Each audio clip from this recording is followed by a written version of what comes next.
Welcome to our Channel Features editorial webcast titled Above and Beyond with the Next Gen 101ers. Today's webcast is sponsored by Dell Technologies.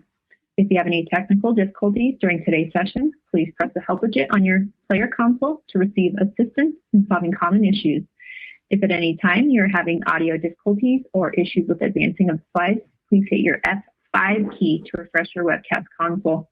Today's webcast is being recorded and will be available on demand for 12 months starting tomorrow. You'll receive an email when it is ready.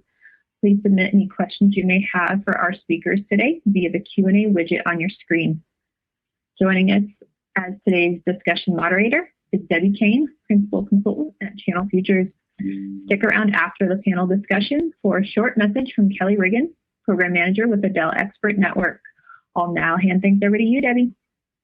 Thanks so much. Good morning, good afternoon, good evening, depending on where you are joining us from in the world.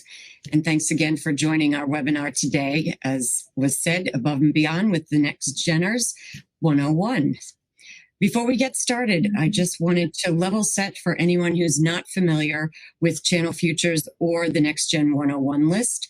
Channel Futures is an Informa tech company. We have a portfolio of channel events, media, research, and consulting, and awards that cover the entire channel ecosystem of partners and vendors. At the end of the presentation, there'll be a link to the Next Gen gallery where you can find out more about the Next Gen and MSP 101. So the Next Gen 101 list actually represents the fastest growing 101 channel businesses that are on the verge of making the MSP 501 list, which has been tracking the top MSPs in the world for the past 17 years. So congratulations to everyone who's made that 101 list. And to get our conversation started, I'd like to introduce our panel. We have joining us today are 4 of the top ranked 101ers, as we call them, to share perspectives on their growing businesses and perhaps what helped or hindered that growth. So allow me to welcome Ashu Boot, CEO of Orion Solutions, Joshua Lieberman, President of Net Sciences, Paco Lebron, CEO of Prodigy Techs, and Tim Taylor, President and Founder of TaylorWorks. Welcome, gentlemen. Thank you for being here today, and congratulations for making the list. Thank you. Thank you. Great. Thank you. So this year's survey had some key findings that I thought would be interesting for us to chat about. And actually, some of them were very similar to the 501 list as well. So that's always a good sign because you're headed in the right direction. One of the most significant findings was that was shared between the two lists this year was growth year over year. So in fact, the 101ers reported 19% growth year over year. So I'd be curious to hear from the panel, what was your area of growth this year? It could be technology or a strategy or anything you'd like to share. Yeah, I think I like a kind of similar sentiments from Paco. The strategy that we deployed was so we have monthly check-ins with all our clients. Our account manager has at least once a month check-in with all our clients. And one simple question that we added was like, hey, do you have cybersecurity insurance? And when is your renewal coming? And if you get a questionnaire from them, first of all, are you getting a questionnaire? If you're not getting a questionnaire, that you probably need to change your cybersecurity insurance company. And if you are getting a questionnaire, we would fill that out for you, right?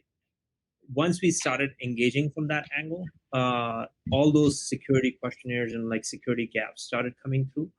And we've seen a lot of successful clients who have been ambivalent on like, hey, do I need cybersecurity? Or like, hey, I'm too small for that. Or, usually big hospitals or big companies are the ones that are being targeted by hackers, not me, kind of thing. We were able to get through that. So that simple addition of, do you have cybersecurity insurance?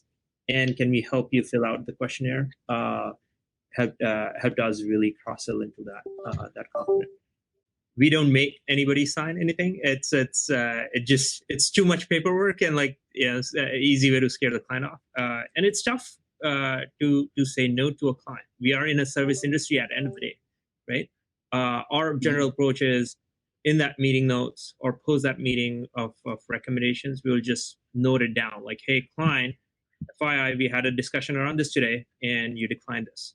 Not exactly in that language, software language, just so that we are in that defensible position. But we do make sure it's noted down, and there's a good paper trail of that, in case if people don't want to go for it. Thanks. That's awesome. Thanks for sharing those stories. It's appreciative. I think that especially for some MSPs who might be listening, hearing from what your experiences are is helpful. And it's certainly not going anywhere in terms of cyber. And we've had some interesting conversations with partners who are partnering in interesting ways in their community and or locally to engage and get more awareness. So organizations like locally, if you've got a business that is somewhat local, is, with either the Chamber of Commerce and agreeing just to offer free education presentations to their community of because they're all small businesses that are part of a chamber. And then also Rotary. A lot of communities have Rotary Club where you, as a business owner, you can do your networking. Has anyone utilized any of these services or anything of interest as it relates to growth of the business or promoting your brand and company? Yeah, the other way we also, in addition to local speaking engagements, we also have some of our clients do video testimonials about the cybersecurity experience that they have gone through. Because one thing that we've seen is in terms of just engaging with a customer when they see another business struggling with their cybersecurity or the journey that they have gone through, that seemed to also resonate. So we have a few case studies and testimonials that we have done, just like, hey, here's how our cybersecurity journey was, that we posted and then share on our newsletter and other forums as well. So we're almost wrapping up here for our part of the conversation. But before we go, I thought it would be interesting because we're talking about, you being representative of the next gen 101ers and fastest growing. Anything from a vendor perspective that stands out to you, either as I need more or things that are working from a vendor or a group of vendors that really has helped your business to get to that growth? Yeah, I think, again, we have done this as we grew. Last 2 years has been like super vendor heavy for us in terms of just introducing these multiple vendors. One particular thing that stood out, which has been on our radar for a while, is just adding Google reviews and integrating that with our ticketing system, which helped us increase our Google review count. And I was surprised when our prospects actually started mentioning that, like, hey, we saw you on Google, and like you guys have some great reviews, right? So just from a vendor perspective, that one definitely stood out for us from a marketing and helping our growth. Very simple and easy to do. There's a couple of different ones.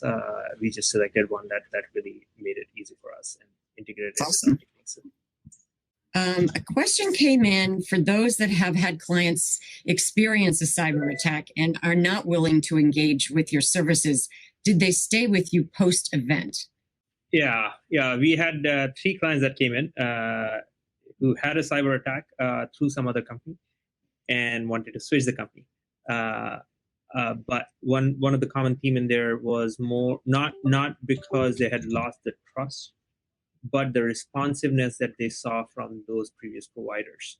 And actually, now that I think about it, I wouldn't call it a cyber attack, but it technically is a cyber attack, where similar to Tim's experience, one of our clients had a phishing email attempt and they transferred the funds without checking like the very typical, like, hey, my paycheck accounting deposit account number has changed kind of thing. And the person in the payroll of our client changed the deposit details without double checking it, right? Again, they asked us to verify that and like figure out what happened and all that stuff, and our responsiveness was great on that. So the client was really happy. In fact, they went back on Google to review us, like how great we were in response to their that security event, right? So I think in general, my advice would be, if you ever come across such a situation, hopefully first of all you don't, but if you ever come across, make sure your responsiveness is great, how you're handling it, and those are the moments of stress for the clients, and also can be the moment of building great trust with the client. Well, we are out of time, and I want to thank everyone for participating today. Great conversation. I think everyone shared some great perspectives, insights, and tips. We want to thank Dell again, Kelly Riggin and Dell Expert Network, for coming on and telling us a little bit about their program. And we wish you the very best, and hopefully we'll see you all soon. Cheers, everybody.